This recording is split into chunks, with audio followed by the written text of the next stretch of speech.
Hello people of the internet, and welcome back to the Cool Stanley Basketball channel, which still does not have a name yet. This is only the second video on this channel, so if you are not yet subscribed, please do so down below. Turn the bell on so you know whenever I post, and also don't forget to like this video if you do like it.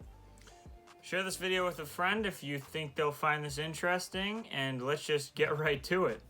Today we're going to be discussing one of the most complex, controversial, and most talked about discussions in the basketball community. And that is, who are the greatest players to ever do it? Who are the greatest players to hit the hardwood, lace up their shoes, and throw the ball into the fucking hoop? So today, we're going to be discussing who my personal top 10 players of all time are. Just to clarify, this is my personal list of who I think are the top 10 greatest players of all time. So if you have any disagreements, drop them down in the comments. I'd love to hear from everyone and to see their personal lists. Starting off, I think it would be best if I did some honorable mentions. Some guys that didn't quite make the cut, but I could see arguments of some of these guys being number 10 on this list. I'm not going to discuss too much on why I have these guys as my honorable mentions, and they're not in any order at all. So I'm just going to list them off, and those will be my honorable mentions. So my honorable mentions go like this: Kevin Garnett, Reggie Miller, Dirk Nowitzki, Scottie Pippen, Karl Malone, John Stockton, Oscar Robertson, Dr. J, Elgin Baylor, Jerry West, Steph Curry, Kevin Durant, and Bill Russell. Now I know Bill Russell is a bit controversial to not have on the top 10, so yes, I'm already dropping a bomb. And being a Celtics fan, you might be a little surprised that he does not make my list. But I want to clarify, Bill Russell is the closest on those honorable mentions to making this list. I see him more of like a 10B, and the person I have at 10 is like 10A. So meaning they could be switched out, and I really would have absolutely no problem with that. With the honorable mentions out of the way, we're going to hop right into my top 10 list with number 10, who I said was 10A to Bill Russell's 10B. The person I have in my number 10 spot is none other than Hakeem Olajuwon. There's a lot to be said about Hakeem Olajuwon. He's a Hall of Famer.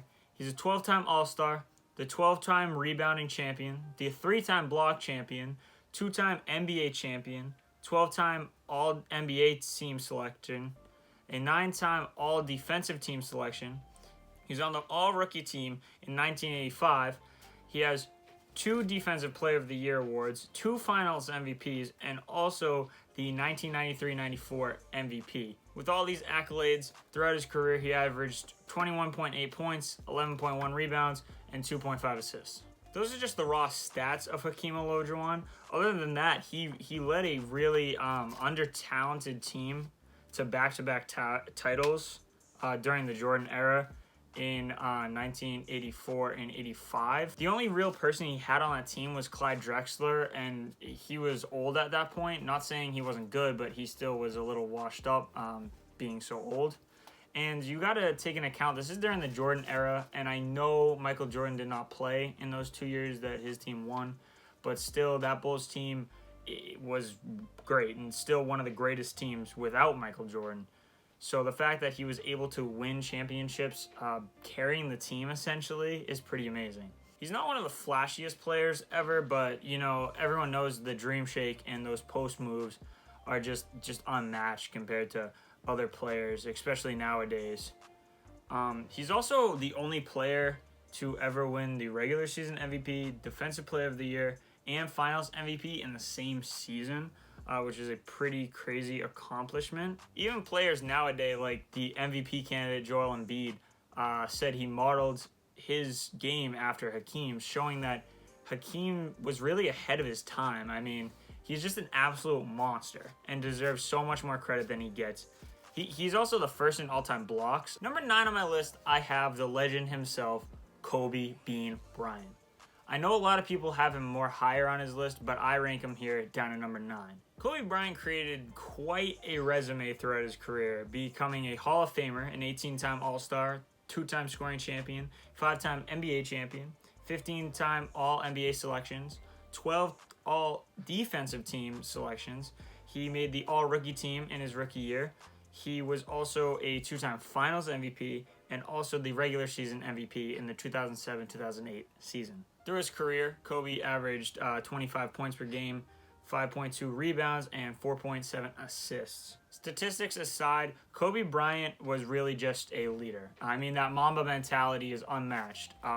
It's something that even people in their regular lives carry over. His just attitude towards life was just unbelievable and amazing to see on the court and off the court. On the court, he led a kind of underrated team where the second best player was Pau Gasol to 2 championships, and one of those against what seemed to be like the greatest super team at the time, the good old Boston Celtics in the late 2000s, early 2010s. There's a lot you can say about the Black Mamba. I mean, he just lethal mid-range shooter, an amazing finisher at the rim. His dunks are just amazing, and the mindset and energy again just is unmatched. Not only did he have an 81-point game, but he also had a 60-point game in his final game ever in 2016, which might be one of the greatest final game performances of all time. On top of all these accolades and attributes, Kobe Bryant is also the closest player we've ever seen to Michael Jordan. The way the game's developing, I don't know if we'll ever see a player like them again, but Kobe and Jordan are really comparable in the style of play. Coming in at number 8 on my list, I have the big diesel himself, Shaquille O'Neal, an absolute monster, the most dominant force in all of NBA history, with an amazing resume and stats to back it up. Shaq is a Hall of Famer, 15-time All-Star, 2-time scoring champion, 4-time NBA champion, 14-time All-NBA selections, 3 All-Defensive selections. He was also on the All-Rookie team his rookie year, on top of being the Rookie of the Year in 1993. He was also a 3-time Finals MVP and the regular season MVP in the 1999-2000 season. On top of this, throughout his career, he averaged 23.7 points, 10.9 rebounds, and 2.5 assists. Not only is Shaq just a cultural phenomenon, especially nowadays after his retirement, he's the most dominant force in NBA history, and it's a little hard to argue against that. I mean, back in his prime, you see this almost 300-pound, 7'2" man barreling down the court faster than a point guard, coming at you, doing his post moves, just slamming the ball. I mean, you know the guy was a monster when he broke multiple rims, multiple baskets, tore them down.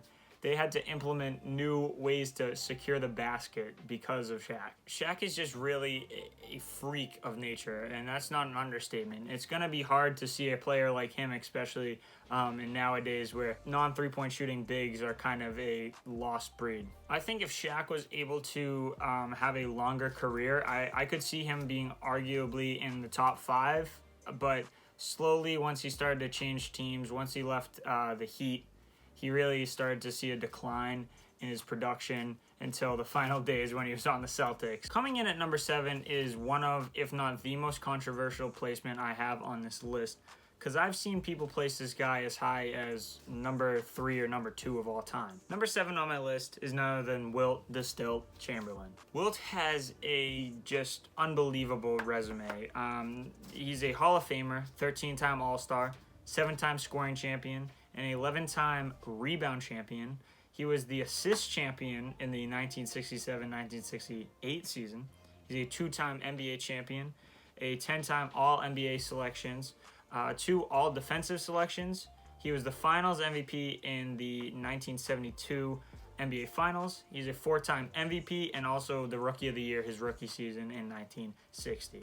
On top of that, for his career, averaging 30.1 points, 22.9 rebounds, and 4.4 assists. Yes, I understand, although Wilt had a season where he averaged 50 points per game, he even scored 100 points in a single game, which is the most unbreakable record, I think, in NBA history. You have to really take in consideration the era and the style of play during that time. And also, the box scores don't tell the whole story, stats and stuff. Yes, he was a monster. He's a freak of nature. I'm not denying that. He's a wonderful player. I mean, he's in the top 10 of thousands of NBA players of all time. So clearly, I do appreciate his play, but I think there's other factors you gotta take in consideration. Overall, I think just Wilt was ahead of his time. I mean, he just was dominating. He made games look like he was playing against high school JV teams, like D3 freshman teams. He was just dominating, and he really played the game how he wanted to, whenever he wanted to, and he controlled the pacing whenever he hit the floor. He's a scoring machine, that's undeniable. He's one of the greatest scorers ever, in fact. He's also the all-time leader in rebounds with 23,924 boards. Because he could just toss up a shot, and if he missed it, he'd go get his own rebound and just dunk the damn ball. He's just a absolute freak of nature, an athletic machine, and also stands at over 7 feet tall, which is the scariest part. Now, coming in number 6 on my list, some of you might say is the Celtics biased, but the greatest Celtic of all time, Larry Legend, Larry Bird himself. Hall of Famer, a 12-time All-Star, 3-time NBA champion, a 10-time All-NBA selections, 3 All-Defensive Team selections. He was on the All-Rookie team his rookie season and also the Rookie of the Year in that season, 1980. And he's a 2-time Finals MVP and also a 3-time regular season MVP. On top of all these accolades, he managed to average 24.3 points, 10 rebounds, 6.3 assists, a 49.6 field goal percentage on top of a 37.6 three-point percentage for his whole career. The hick from French Lick, Larry Legend, Larry Bird, the greatest Celtic of all time. He's the greatest player from the greatest franchise in NBA history. And he's also one of the dudes that signed this ball back here. Even though he played in the 80s, he's still one of the greatest three-point shooters of all time and really revolutionized the three-point shooting of not just shooting guards and point guards.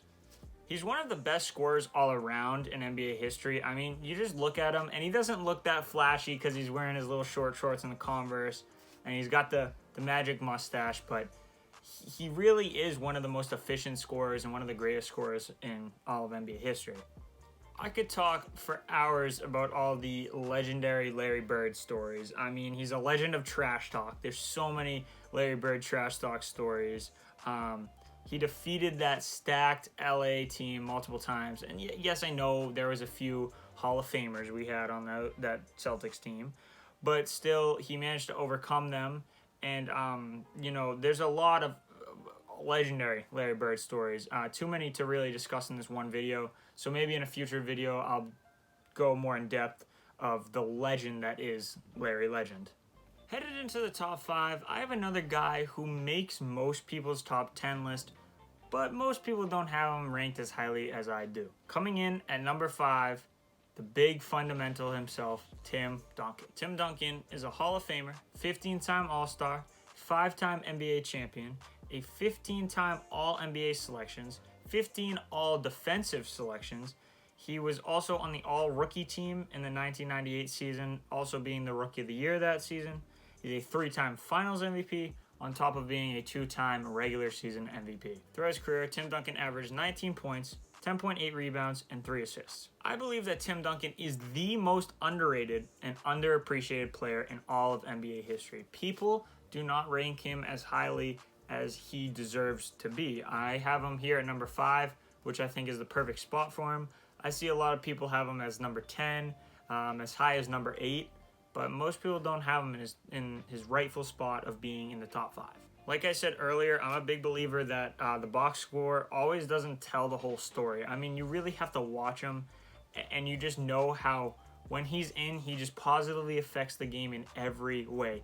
He does those little things that don't show up on the stat sheet that, the advanced stats try to track, but they can't quite do it.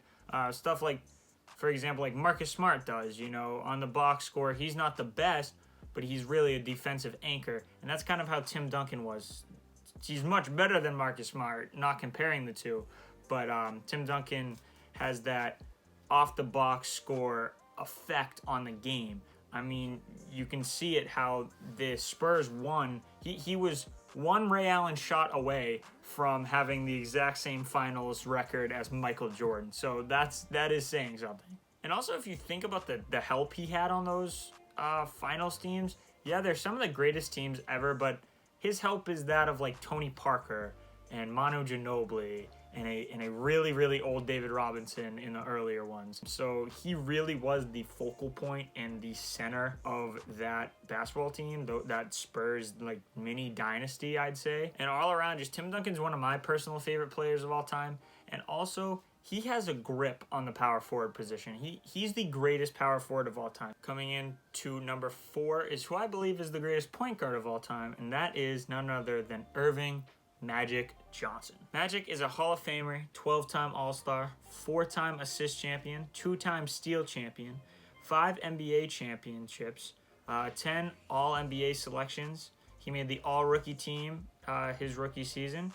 He was also a Finals MVP for 3 of those championships, and also a 3-time regular season MVP. On top of these accolades, Magic averaged 19.5 points, 7.2 rebounds, and 11.2 assists for his career. Like I said a moment ago, I think he is the greatest point guard of all time. He really revolutionized the game. He was the first, flashy player with that Showtime Lakers. I'd say he was the first player that really started to make basketball into the culture it has become instead of just a sport. Him and Larry Bird, as many of you might know, in the 80s revived the NBA, and then in the 90s Jordan excelled it to, the height it reached during those eras. I mean, not only was he just a flashy passer, he had one of the greatest attitudes. Like, anytime you see Magic Johnson interview or anything, he's just a happy guy. He's just always happy, smiling, and it's really great to see, on the Last Dance documentary, his interactions with Jordan and with Larry Bird when they were older.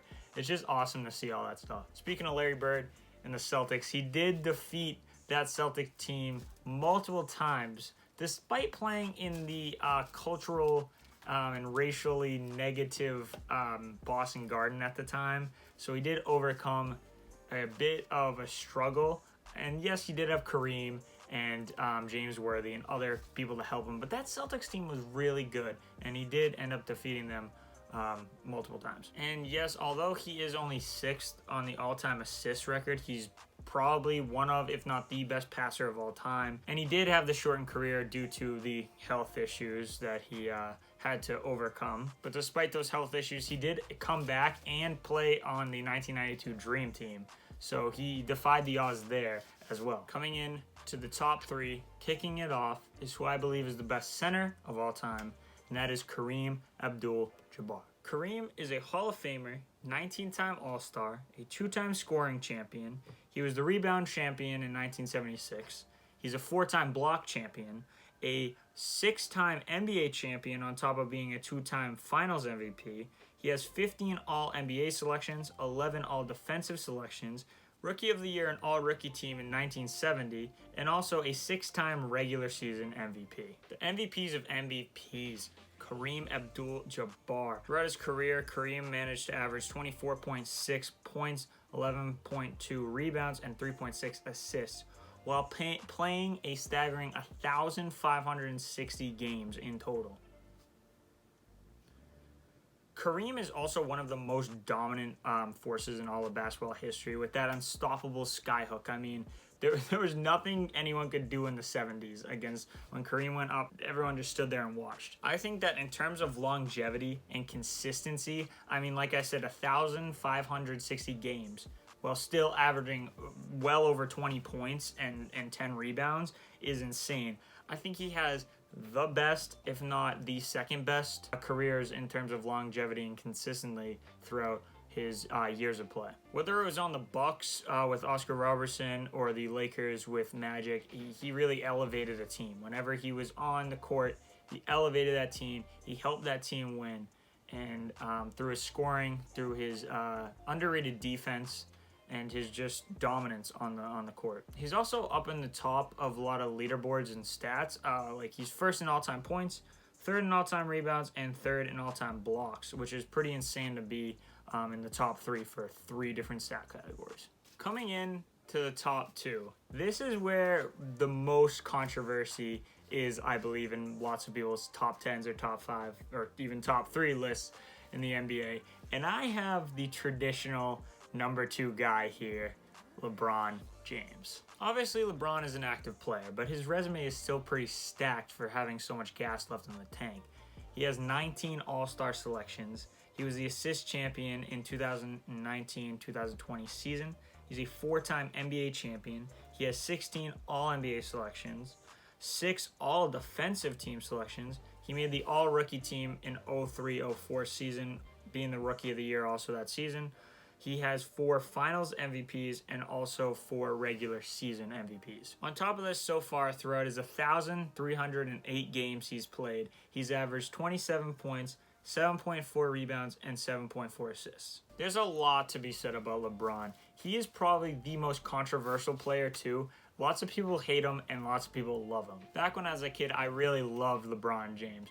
When he was first on Cleveland, and especially when he was on the Heat. I was a big Heat fan at the time. Yes, I know it was a bandwagon, but who wasn't a Heat fan at the time? Speaking of the Miami Heat, back when LeBron played there, he was one of the most dominant forces ever, and that's one of the greatest forms of any basketball player ever. I mean, he could do everything.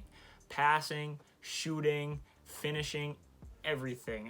The man was a freak of nature. LeBron has made an impact on every team in every game he's played in. I mean, from that first season, elevating that garbage, that trash Cleveland Cavaliers team, even getting that team to an NBA Finals. I know they got smacked by the Spurs, but still, where your second best player is Big Z, is just crazy he got that team in the finals. And I know people dog LeBron James for his 4 rings. You know, there's that classic picture, and it's the 4 rings, and one says Ray Allen, the other one says Kyrie Irving, and then the recent one, Mickey Mouse. You know, he got there. He got there, he finished, and he carried his team. He's a leader. He elevates every team he's on. No matter what you want to say bad about the guy off the court, on the court, he's a fantastic basketball player, and that's not arguable. On top of this, he did what was thought to be impossible. He brought his Cleveland Cavaliers team back from that 3-1 in the finals against arguably the greatest basketball team ever assembled in the 2016 Warriors. Overall, I think LeBron is the second best player, but it's very close, and I could see him coming into that number 1 spot by the end of his career. For my personal list, though, the number 1 spot will probably never change. And of course, coming in at number 1, the GOAT, the greatest basketball player of all time, Air Jordan, Michael Jeffrey Jordan himself. Michael Jordan's got a stacked resume, being a Hall of Famer, 14-time All-Star, 10-time scoring champion, 3-time steal champion, 6-time NBA champion. He has 11 All-NBA selections, 9 All-Defensive Team selections. He was on the All-Rookie team, being the Rookie of the Year in 1984-1985. He also was the Defensive Player of the Year in the 1987-1988 season, and also a 5-time regular season MVP and the 6-time Finals MVP for his 6-for-6 Finals record. On top of this greatness, he averaged 30.1 points, 6.2 rebounds, and 5.3 assists for his career. I could make an entire 20-minute long video on why Michael Jordan's the greatest player of all time. Obviously, I'm not going to do that, so I'm going to go quickly over his greatness. Michael Jordan is one of the most lethal scoring machines of all time. I mean, the guy could score at will. Throughout his entire career, from day 1 on the Bulls to his last days on the Wizards, he was a scoring machine. The guy is not human. He's not human. I mean, watch highlights of him. And if you haven't watched the Last Dance documentary on Netflix, I highly recommend it, because me talking about him won't do him any justice compared to what that documentary does. He's one of the greatest leaders in NBA history on top of this. I mean, his mentality is only rivaled by the Mamba mentality of Kobe Bryant. I mean, the win at all costs. Do what you can to win. You know, there's the whole story about how in the late 80s, the Bulls were trying to tank because they wanted to get a good draft pick. Michael Jordan said, hell no, and he basically willed the Bulls into a playoff berth of the 8th seed, where they had to face the Boston Celtics, which they obviously lost.